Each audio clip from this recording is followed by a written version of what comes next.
everyone, welcome back once again. And in this is the second part of pattern making series, and here I will show you how you can create your pattern using the measurements if you're taking from the body.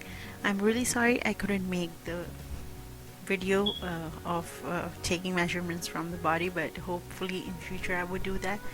If you want to watch how you can take the measurement, there are a lot of YouTubers who already made that effort, so hopefully you find that useful and use it for reference.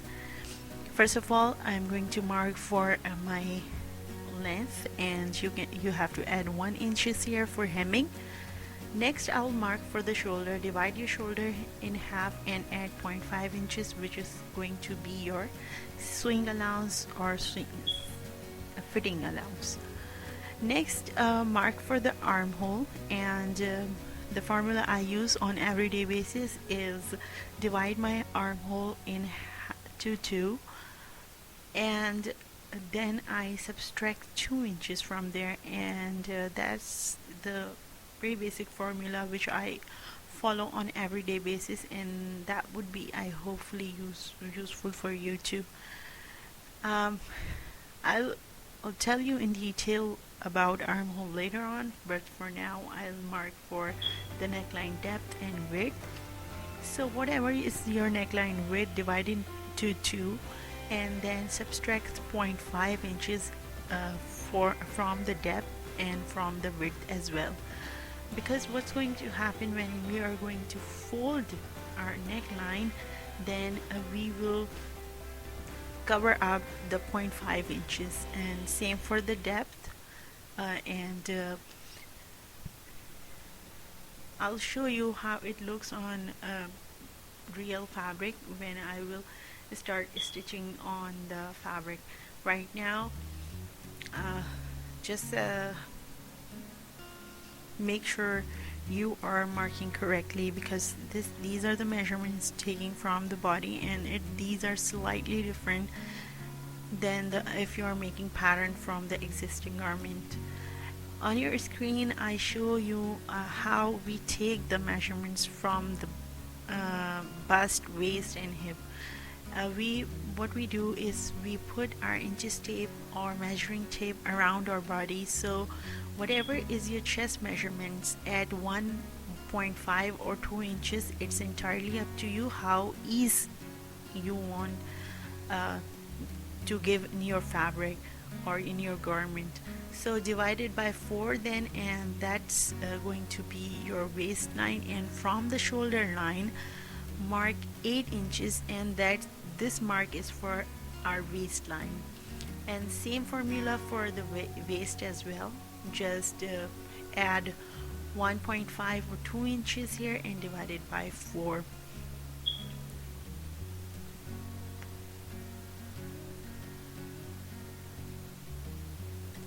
For the reference, I'm showing you the picture so you have better idea how it looks when we take the measurements. So this 25 inches is around the body, not just the front side or the back side, so make sure you are dividing those by 4. And for the hip line, I use slightly different method. It's because if I use those in standard measurements, if you want to take the standard measurements, that is 5 inches or 4.5 inches from the waistline to hip line, but I don't use that. It's because it shows the side skin from the sides, from the chalk, so that's why I first mark for my daman and then I mark for my hem chalks or side slits, and thus where I wanted to start my side slits or chalks, that's going to be my hip line. As you can see, the distance between the hip line and the waistline is quite big, so I used that measurement. But if you want to go for a standard, just mark from your waistline 5 inches or 4.5 inches for kids, and for adults it's 7.5 inches. And same for the waistline. If you are marking from the chest line to waistline, that's 7.5 inches as well. So this is a garment for 4 to 6 years old.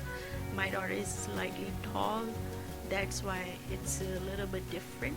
And the measurements are, you can use same measurements for 6-year-old.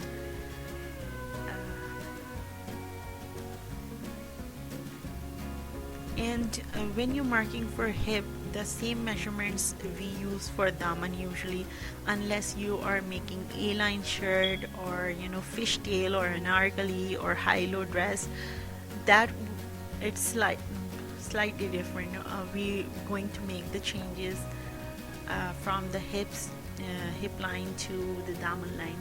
So I will show you in future how you can create those pattern as well. Because first of all, I just wanted to focus here because a lot of new viewers don't know about this stuff. So the blue line I'm marking, it's the sewing line or stitching line. So from the deepest point on the armhole, I am marking 1 inches, and that 1 inch I'm using for curve my armhole. Next video will be a very brief video about armhole making, so hopefully I would cover all your questions then. And if I miss something, please do let me know. I'm just marking 0.5 inches from the top, and that's the fitting for my shoulder line, because our shoulders are slightly I don't know what should I say, they have a line, they're not straight, they're slightly downwards. Next, here I am going to curve all the sharp points, because in my last video I mentioned that we have curve in our body, we don't have pointy shapes, or so that's why when you are if you want to give a close looks to the garments, if your garment is stitched from tailor, then you can see that they don't have straight lines, or they don't have sharp or pointies for stitching. They have the curves, and that's what give a beautiful look to the garment. And this green line is our cutting line, and the blue line is our stitching line. I used to do that. I used to cut on my stitching line, and I was in grade 5 only, so I couldn't. So I think it's okay for grade 5 to cut on a stitch line.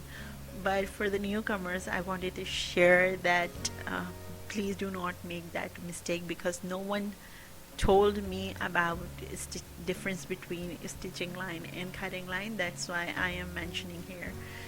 Here I am just showing you, if you want to take the standard measurements for the hip line, that the purple color line is going to be the hip line, and that's going to be the chalks.